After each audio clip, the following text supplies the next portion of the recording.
അടുക്കളയിൽ നിന്ന് കൂണ് വറവാക്കുന്നത് എങ്ങനെയാണെന്ന് നോക്കാം. അതിനുവേണ്ടി കുറച്ച് കൂണ് വാങ്ങിച്ചതാണ് ഇത്. ഇത് കഴിഞ്ഞ് നമുക്ക് വൃത്തിയാക്കി എടുക്കണം. ഇത് വൃത്തിയാക്കുന്നതെന്ന് വെച്ചാൽ അത് ഞാൻ ഇങ്ങനെ വറുത്തരച്ചിട്ട് വെച്ചിട്ടുണ്ട്. പിന്നെ വേറെ രീതിയിൽ ഒരു മുഴുക്ക് വരട്ടി പോലെ ആക്കിയിട്ടുണ്ട്.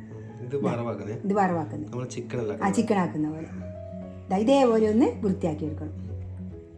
ഇതിൻ്റെ തോല് കളയണം. എന്നിട്ട് ഇതിൻ്റെ ഉള്ളിലത്തെ ഇതും നമ്മളിങ്ങനെ എടുത്ത് കളയണം. ഇതേപോലെ വൃത്തിയാക്കി എടുത്താൽ മതിയല്ലോ. എന്നിട്ട് ഇതേപോലെ നമ്മൾ മുറിച്ചിട്ട് ഇട്ട് കൊടുത്താൽ മതി. ഒരു വെള്ളത്തിലിട്ട് കൊടുക്കണം കേട്ടോ. മുറിച്ചിട്ട് ഇതാ കുറച്ച് മഞ്ഞൾപ്പൊടി ഇട്ടാലും നല്ലത്. അതല്ല നല്ലതല്ലേ. അല്ല ഞാൻ എന്തായാലും മഞ്ഞൾപ്പൊടി ഇട്ട് കഴുകാൻ വേണ്ടി എടുക്കാൻ മറന്നുപോയതാണ്. ഇതാ കുറച്ച് മഞ്ഞൾപ്പൊടി നമുക്കിതിൽ ഇട്ട് കൊടുക്കാം. പിന്നെ നമ്മൾ ഇങ്ങനെ കിട്ടുന്ന കൂണെല്ലാം നമ്മൾ കുറച്ച് മഞ്ഞൾപ്പൊടിയിലിട്ട് ഒരളം ചൂടുവെള്ളത്തിലെല്ലാം ഇട്ടിട്ട് വൃത്തിയാക്കലുണ്ട്. ഇത് അച്ചാർ ഞാൻ ഇതുവരെ ആക്കിയിട്ട് മോനെ നോക്കി നോക്കണം.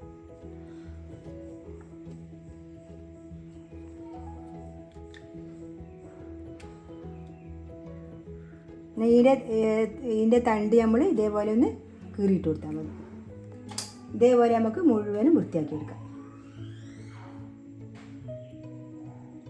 നല്ല ടേസ്റ്റാണ് വറവാക്കിയത്. അങ്ങനെ വറവ് ഞാൻ കാസർഗോഡ് നിന്ന് കൂട്ടിയതാണ്. ഇതേപോലെ വറവാക്കിയിട്ട് നമ്മളെ നാട്ടിലിങ്ങനെ മുഴുക്ക് വരട്ടി ഇങ്ങനെ വറുത്തരച്ചത് അങ്ങനെയല്ല ഉണ്ടാക്കുന്നത്. മുഴുവനും ഞാൻ വൃത്തിയാക്കി എടുത്തിട്ടുണ്ട്. ഇനി നമുക്ക് ഇതിൻ്റെ അകത്ത് നിന്ന് വെള്ളത്തിൽ നിന്ന് ഇത് ഊറ്റി വെക്കാം.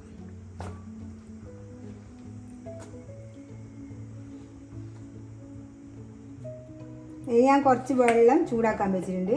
എന്തായാലും ഇതിൻ്റെ അകത്ത് എന്തെങ്കിലും പുഴുവോ അങ്ങനത്തെ ചെറിയ ചെറിയ പ്രാണികളെല്ലാം ഉണ്ടെങ്കിൽ പോയിക്കോട്ടെ. നമുക്കിനി ഈ വെള്ളം ഇതിലേക്ക് ഒഴിച്ചു കൊടുക്കാം. ഇതിൽ നമുക്ക് കഴുകി എടുക്കാം. ഇനി ഞാനൊരു പാത്രം അടുപ്പിൽ വെച്ചിട്ടുണ്ട്. ഇതിലേക്ക് കുറച്ച് മല്ലി എടുത്തിട്ടുണ്ട്. ഒരു 2 സ്പൂൺ മല്ലി, ഒരു മുളക് ഞാൻ എടുത്തിട്ടുണ്ട്. അത് എരി നോക്കിയിട്ട് നമുക്ക് ചെയ്യാം. അതുകൊണ്ട് കുറച്ച് എടുത്തിട്ടുള്ളൂ. നമുക്ക് ഇതിലേക്കൊന്ന് മുറിച്ചു കൊടുക്കാം. ഇനി ഇതിലേക്ക് ചേർക്കുന്നത് കുറച്ച് കുരുമുളകാണ്. കുറച്ചല്ലേ ഇതുള്ളൂ കൂണ്, അപ്പോൾ നമുക്ക് കുറച്ച് ഇട്ടാൽ മതിയല്ലോ. വയ്യ നോക്കിയിട്ട് ചെയ്യാം. പിന്നെ ഞാൻ ചേർക്കുന്നത് കുറച്ച് പെരിഞ്ചീരകം.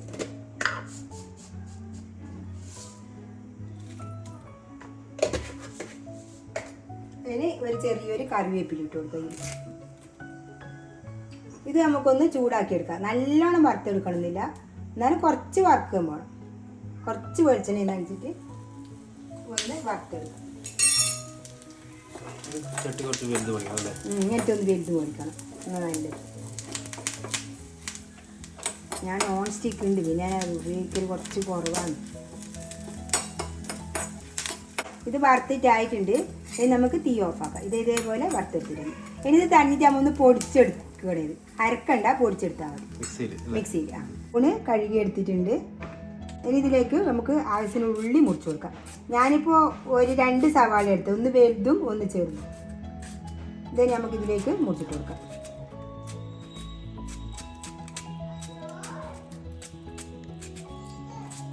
അങ്ങനെ സവാളയെല്ലാം മുറിച്ചെടുത്തിട്ടുണ്ട്. ഇനി നമുക്കിതിലേക്ക് ഒരു പച്ചമുളക് മുറിച്ച് കൊടുക്കാം. ഇനി ഇതിലേക്ക് കുറച്ച് മഞ്ഞൾപ്പൊടി ചേർത്ത് കൊടുക്കാം. ഇതിന് വേണ്ടത് ഉപ്പാണ്. ഉപ്പ് ചേർത്ത് കൊടുക്കാം.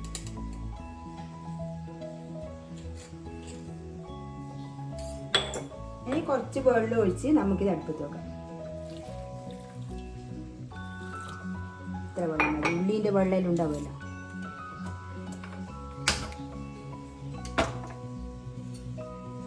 ഇനി ഇതൊന്ന് വെന്ത് വരട്ടെ. നോക്കാം. ഇത് തിളച്ച് വന്നിട്ടുണ്ട്. നമുക്കിതിലേക്ക് കുറച്ച് വെളുത്തുള്ളി ഇഞ്ചി പേസ്റ്റ് ചേർത്ത് കൊടുക്കാം. ഇതിങ്ങനെ വെളുത്തുള്ളി ഇഞ്ചി ഇങ്ങനെ മുറിച്ചിട്ട് കൊടുത്താലും മതി. ഇത് പിന്നെ ഞാൻ പേസ്റ്റ് ആക്കിയതുണ്ട്, അപ്പോൾ കുറച്ച് ചേർത്ത് കൊടുക്കാം, അധികം വേണ്ട. അതിന് നന്നായി വെന്ത് വരും. നമുക്ക് ഇത് വറുത്ത് വെച്ചതൊന്ന് പൊടിച്ചെടുക്കാം. ഇത് നമുക്ക് കുറച്ച് തേങ്ങ വറുത്തെടുക്കണം. അതിന് ഞാൻ 1 കപ്പ് തേങ്ങ വെച്ചിട്ടുണ്ട്, ചെറിയൊരു കപ്പ് തേങ്ങ വെച്ചിട്ടുണ്ട്. ഇതിലേക്ക് ഒരു 2 കറിവേപ്പില ഇട്ട് കൊടുക്കാം. ഇതൊന്ന് വറുത്തെടുക്കാം. എണ്ണയൊന്നും വേണ്ട, വെറുതെ ഇങ്ങനെ വറുത്തെടുത്താൽ മതി, ചെറിയ രീതിയിൽ വറുത്തെടുത്താൽ മതി. അത് നമ്മൾ തേങ്ങ വറുത്തിട്ടായിട്ടുണ്ട്. ഇനി തീ ഓഫാക്കാം. ഇനി ഇത് നമുക്ക് ഇറക്കി വെക്കാം. ഇത് നമുക്ക് വേവാം. ഇത് നമുക്ക് കൂണ് നോക്കി വെക്കാം. കൂണ് വെള്ളമെല്ലാം വെട്ടി വന്നിട്ടുണ്ട്. ഇത് നമുക്ക് പൊടിച്ച മല്ലി ഇതിലേക്ക് ചേർത്ത് കൊടുക്കാം.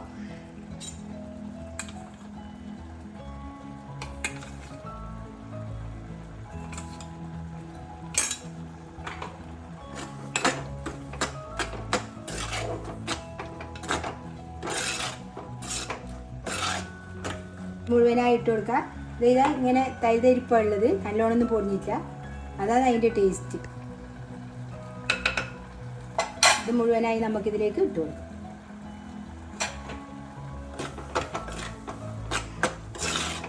ഇനി നമുക്ക് വറുത്ത് വെച്ച തേങ്ങ ഇതിലേക്ക് ഇട്ട് കൊടുക്കാം.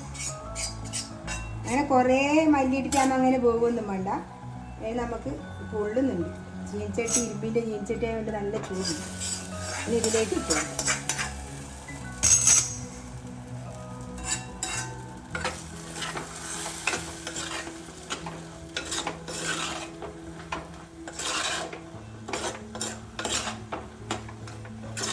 ഇതിട്ട് കഴിഞ്ഞിട്ട് നമ്മൾ കുറേ സമയം അടുപ്പിലൊന്നും വെക്കണ്ട, ഒരു 2 മിനിറ്റ് നമ്മളിങ്ങനെ കളക്കി കൊടുത്താൽ മതി.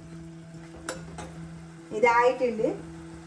ഇനി നമുക്ക് കുറച്ച് കറിവേപ്പില ഇട്ട് കൊടുക്കാം. എന്നുവെച്ചാൽ കറിവേപ്പില കുറേ ഇട്ടിട്ടുണ്ട്, എന്നാലും നല്ലൊരു മണമല്ലേ. ഇനി ഇതിലേക്ക് ചേർക്കുന്നത് കുറച്ച് വെളിച്ചെണ്ണയാണ്. അത് നമുക്കിതിലേക്ക് ഇങ്ങനെ ഒഴിച്ചു കൊടുക്കാം. ഇനി തീ ഓഫാക്കാം. ഇതേപോലെ ഉണ്ടാക്കിയാലില്ലേ നല്ല ടേസ്റ്റാണ് ചോറിൻ്റെ കൂടെയെല്ലാം കഴിക്കാൻ. ഇതേപോലെ ഒന്ന് എല്ലാവരും ഉണ്ടാക്കി നോക്കണേ. എൻ്റെ വീഡിയോ ഇഷ്ടപ്പെട്ടിട്ടുണ്ടെങ്കിൽ എല്ലാവരും ഒന്ന് ഷെയർ ചെയ്ത് കൊടുക്കുക, ലൈക്ക് ചെയ്യുക, സബ്സ്ക്രൈബ് ചെയ്യുക. അപ്പോൾ ഇതൊന്ന് ടേസ്റ്റ് ചെയ്ത് നോക്കണോ, നീ രസമുണ്ടോ നോക്കാൻ. ഇതേപോലെ വെച്ചിട്ട് പൊള്ളുന്നുണ്ടേ, നോക്കണം. രസമുണ്ടോ? ആ, അപ്പോൾ ഇതേപോലെ ഒന്ന് എല്ലാവരും ഉണ്ടാക്കി നോക്കട്ടെ അല്ലേ. അതേപോലെ ഉണ്ടാവും, അങ്ങനെ ഉണ്ടാവും. ഞാൻ എന്നോട് പറഞ്ഞില്ലേ അങ്ങനെ ഉണ്ടാവും. അപ്പോൾ ഇതേപോലെ ഒന്ന് എല്ലാവരും ഉണ്ടാക്കി നോക്കണേ.